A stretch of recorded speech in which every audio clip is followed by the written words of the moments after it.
Hello and most welcome to Heidegger H867, and we are presently in the lovely garden of Trädgårdsföreningen, the only private park in central Gothenburg. Look around. Today is even more flowers than yesterday. We have the snowdrops. Kalle found some peculiar plants here with a lovely dark scarlet color. And over there we have some lovely yellow ones. I didn't see those the last time. Nice. Shirley. Well, I have to make a change today. Today it's going to be fairly easy. It's been very tough the last two lectures. So we put it into so we will make it easier and put the whole thing into a lively and real example. And I take it from my own practice. I have been painting for about 10 years earlier on, and this sort of perceived exclusive polarity was always on the discussion list. And this idea has been present within art, this discussion, since at least the early 19th century. And this is one of the reasons the Impressionists started. And the idea is there is an absolute exclusion between rules and discipline on one hand and creativity on the other hand. You can't have them both. You have to make a choice. And the idea of the Impressionist is to make a revolution against discipline and rules and systems and just paint by heart. Once more, this is something that can be clarified only by the mirror. I suspected there was a problem and I entered in so many discussions. But once more, it's the mirror. And it's like you look into the mirror, you address it and you say, "Mirror, mirror upon the wall, what is more true? Can there be more than one truth? Can both that thing that looks into the mirror and the reflection be true?" And the mirror sort of whispers, no, there can be only one. Only one elected. Which one it is usually a matter of choice. And I would say it's a choice that the whole society makes. But usually we choose the thing that looks into the mirror. It doesn't have to be that way.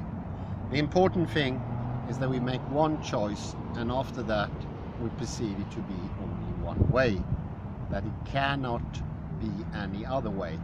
Even the question or even the demand that can be another way is something non-spoken. That makes this law much more than a law. It's a part of reality. And I would say that is one of the reasons painting went in a completely different direction already in the 18th century.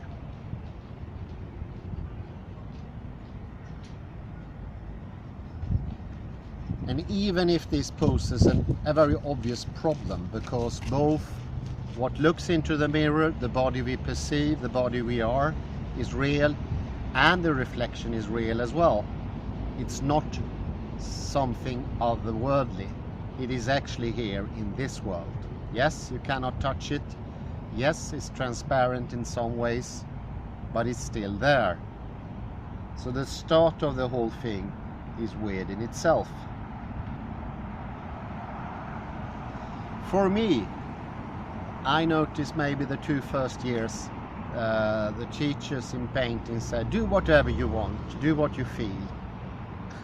Creativity is supposed to flow from you inside. This was of course, the motto of the Impressionists and people coming after them. And that seemed to be the rule of it. Creativity comes from the inside. And you heard that over and over again. But that went against the grain what I perceive to be in my practice, to be real. If I learn something, I have to repeat it. Repeat it, repeat it. I have to train something. And I also saw my fellow pupils did not progress. Instead, they were constantly changing their objects. And they were admiring the few ones that were born with creativity or skill in painting, which made the whole thing even sadder. And I had constant discussions with a guy named Björn, and that was about my style of painting. I acquired the discipline of the Renaissance painters, so I did all the hard work. I repeated my sketches again and again. I did it slowly, I did it planned. I even put my paints up on the painting board in a specific order, in a specific mixture, all the same every time. And it was this guy Björn on the other side. He was also a teacher, and he saw me and started to criticize me. Of course, it went against what he felt to be proper creativity. So he was more the person who said, creativity just comes. And rules, discipline, repetition, learning by heart is something bad. That's against creativity. He even made the argument that is nothing more than painting a wall.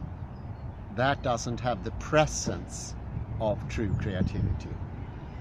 And I felt this metaphysics of presence here.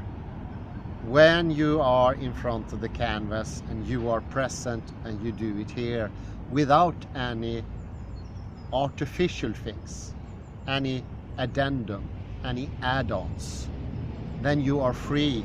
You are like the wild man of Rousseau. And then from your heart or from your inside, creativity will flow. And always this creativity is breaking the rules.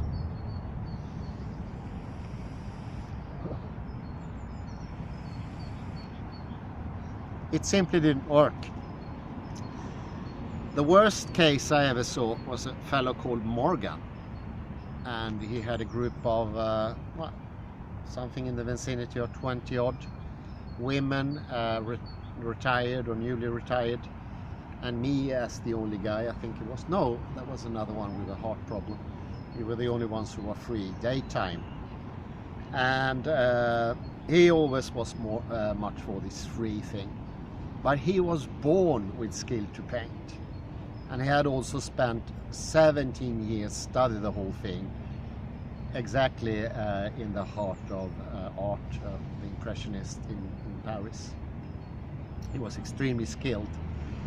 But since he denied the idea of learning, he could not transfer anything.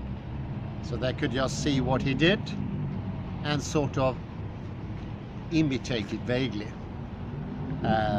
It's a bit like quoting or citing. But of course they were never managed to do it themselves. And they noted that.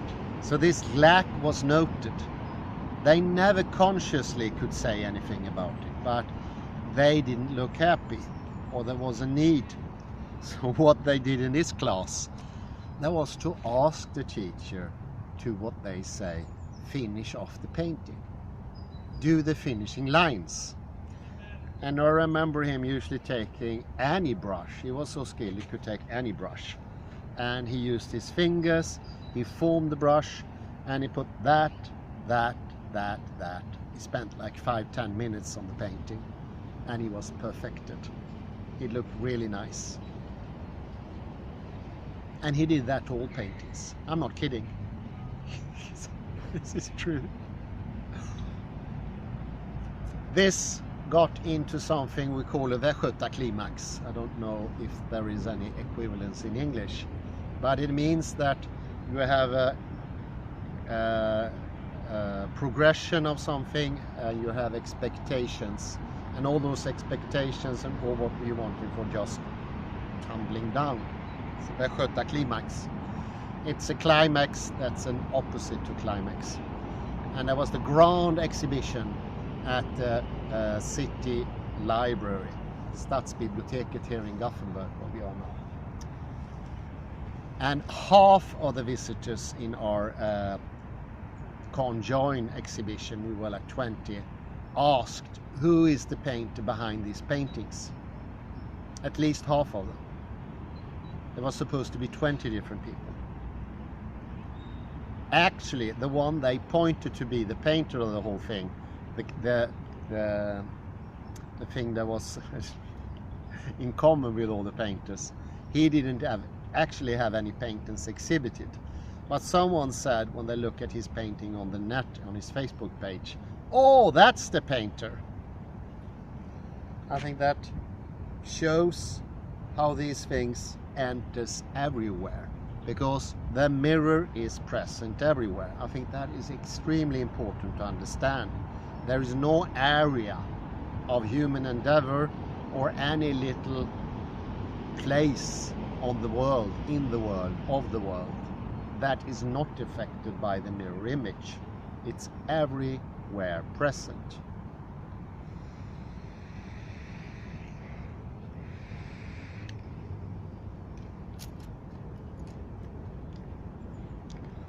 Yeah, I remember one lady, this is extraordinary painters, who painted them? And we said, no, that is Anna, that is Liselott, that's Eva.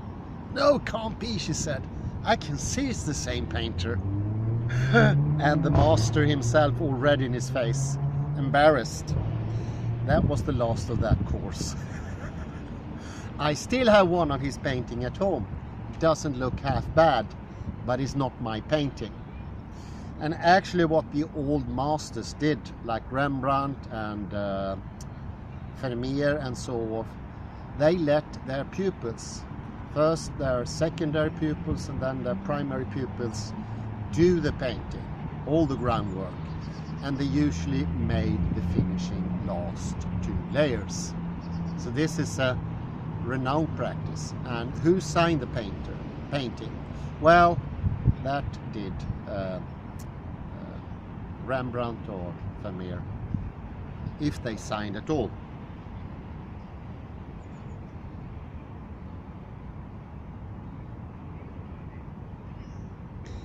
So the actual decision, the signer of the painter was someone else, and I think that we lost everything in learning when we do that.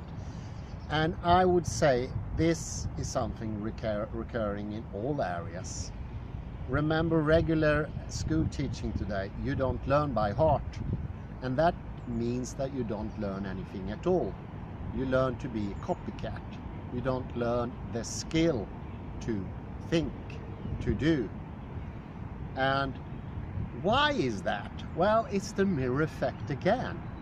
Because if you ask a teacher, oddly enough, this Björn fellow, he was half-time teacher, regular teacher at a regular primary school, and also a painting teacher. And he said, it's for the student to learn about the communal world, the world we have in common. And it's for the student to learn that world so we can cooperate. I think that says a lot. We have an idea of this stagnant world outside of us, and this looks permanently the same. And I would say, learning from the mirror, that is not a trait of the world. If the world has any trait, it doesn't have that trait. It had loads of other most interesting things, but not this, not sameness. Sameness is getting rid of the body that perceives, and you end up in a stilleben or still life of sort. Think about a camera and you all of a sudden randomly smash a photo like this, pressing the button, and you get a photo. That is when you get rid of the body. You cut the head off the body and you are stuck with that reality. and you can't change it because you have no longer access to the body and the skill that the body gives. And once you get into the world once more, you learn that to be in the world is to manipulate it with your hands, with your thinking, with your body. And when you do that, you progress, you become something more. And that's the whole idea with learning. It's to grow. And the growth was taken out of painting. I would say in other schooling as well, but my example today is about painting. And in the end, we didn't learn anything. And I had fellow pupils who've been at the same school for 20, 25 years. They never progressed. Their original paintings look exactly the same as the latter paintings. Because if you don't get instructions, a training schedule, you do not progress. And if you get fixed with this stuck world somewhere that is unmovable, static, permanent, one-sided, with only one perceived meaning, and this sickening idea, or at least incredibly boring idea, that we all live in the same world, then you don't get anywhere.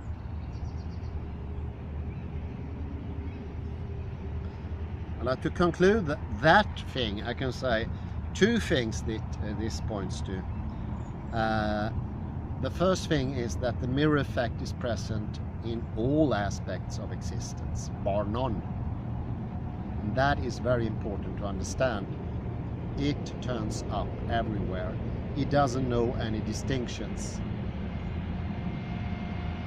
And this is an essential part of getting to know the mirror, how it works and how it's present in every singular situation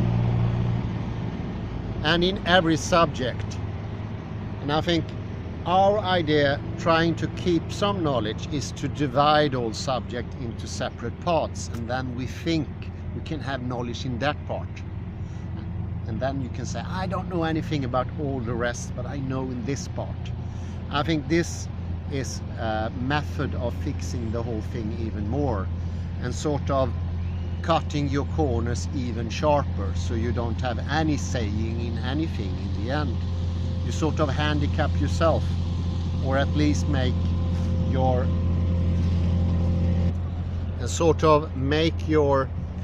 ability smaller, or at least your range very small.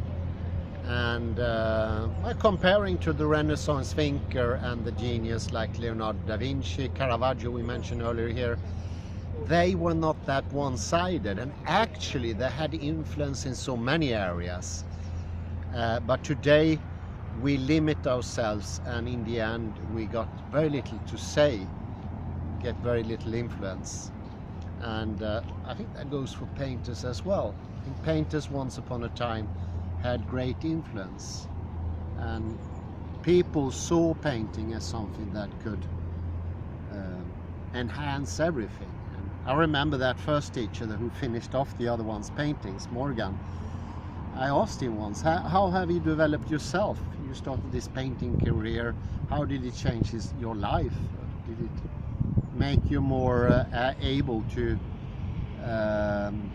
have a nice future or plan your life? And he just looked at me, what are you talking about? Like it was just his pastime. That would not have been the answer if you would have asked Tizian or Caravaggio or some of these people. They would have said, painting is my life, and that changed everything. And it does actually change everything. Once you get in to train the thing, your world around you won't look the same. There is a benefit for the whole hard training. It's not useless. It's of course it's deadly boring, but you are able to withstand that boredom once you understand you get something, and that thing is incredibly valuable, and there is no other way of getting it. And I think that's used to make complete sense, and it wasn't even questioned. But today, no, poor students, poor pupils shouldn't do boring things. They won't pay the fee. and even more so in primary school. Oh no, we can't bore them. They get so easily bored. Give them a tablet instead. Let them watch TV. And that might sound kind to the student, to the pupil. But I would say I'm not so sure about that, because we people, we want to learn, we want to progress. And these students, maybe it's boring for them when they're young, but they can take use of that and make their life flower. It's not useless knowledge. Knowledge is in itself not useless. And actually, it's a sort of prison, this fixation of a fixed world. And that was my second take. I started unconsciously, I never mentioned anything, I didn't say anything, to deconstruct the whole thing. And I did one rather funny thing. I took photos of these Björnfällers old paintings. And I let a friend of mine who was a computer genius, Christian, do an algorithm to see if there were a common thread in all his paintings. And he actually found one. And he was able to construct new paintings in the future. And I showed them to Björn, and he said, "A marvelous idea for painting," he said directly. "Well, who do you think came up with them?" And well, I think that actually indicated sort of megalomania on his part. He said, "Picasso," or something like that. No, it's actually your paintings in the future. The same algorithm you're using all the time. And first he looked happy, and then he looked very unhappy. He didn't want to be predictable. And exactly what he was trying to avoid, that was what he was doing. He was being predictable. Much later, I think it was 10 years later, I heard this thing has been done over and over again to show that many of the art pieces of modern artists are actually just reproductions. Even if they look dissimilar, it's the very same thing. But if you try to put an algorithm on my favorite painter, Renier, this Flemish painter, and that has been done, and that is impossible. Every painting is completely unique. And oddly enough, even paintings on the same motif. He has series where he do the same thing because the customer wanted that, the client wanted to have the same thing. A popular motif, especially one era, there should be something dying in the painting. Flower or an animal or cheese just getting spoiled with mold and everything. And some of these look extraordinary the same because he used the same still life, maybe to save that cheese. The only difference was in the later painting, the cheese looked even more gruesome and the flowers even more dead. Even those paintings which use the same motif doesn't fit the same algorithm. Isn't that fantastic? Nobody would have predicted that. That shows that creativity disappeared rather than was reinvented. And of course, some of those impressionists are grand. They were true geniuses and they are creative, but I wouldn't say all of them. I would say those who came like 6th and 7th and 8th class in the list are just reproducing what the others have done. They look different, but actually it's the same thing. It takes a skilled eye to see that, or a computer model, but they are the same thing. And this is one of the reasons, and this is not going to be part of this lecture, but the parasitic suppressed thing, the body we take away, that thing that becomes the world, that is in itself random. And this randomness goes to show a certain lack of intention. And intention is what you see in these grand paintings. The will of the painter to do whatever he wants. And that, oddly enough, can never be copied. That's genuine. But trying to be genuine, trying to be rebel, and especially going against something, that's bound to be replicative. Mirror image once more. If I look into the mirror and say that the thing that looks into the mirror is more original, I am making a pastiche, something that is actually the same, because it's very limited, the idea I have on the perfection. Actually, the image that comes back is more interesting, because in that you can find gazillions of things, whereas the mirror image is a simplification. Another take on the mirror. So you can see it's rather productive. And it's not so much the problem that we divide the world in a mirror image and the original. The thing is, we can divide it differently. We don't have to get stuck with only one division. And we can have the both. We don't have to say to ourselves, you had to make do with only the image and you had to get rid of the original. You can have them both. And this is a new sort of pre-logic of the mirror, and is dissolving of this exclusiveness. Exclusiveness in the sense that can be only one. It could be several, and you can make the division different. That openness is always there. And what you need to do is to discover this. And to discover that is almost like becoming a creative painter. You can do it yourself. You don't have to copy anymore, like all my fellow students, and including me in the end. Because what could I learn? I wasn't given any learning discipline or exercise. How could I learn? Because it was impossible. So he finished off my paintings as well.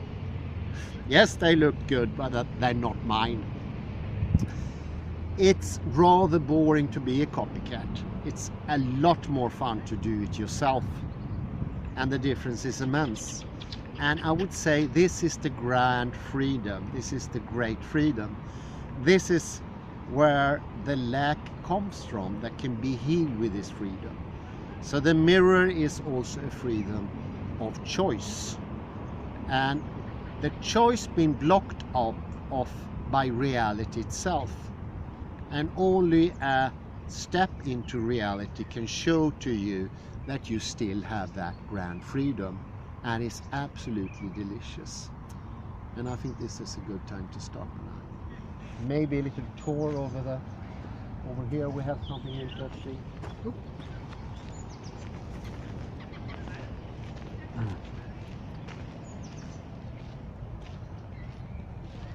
Flowering. Aren't they grand?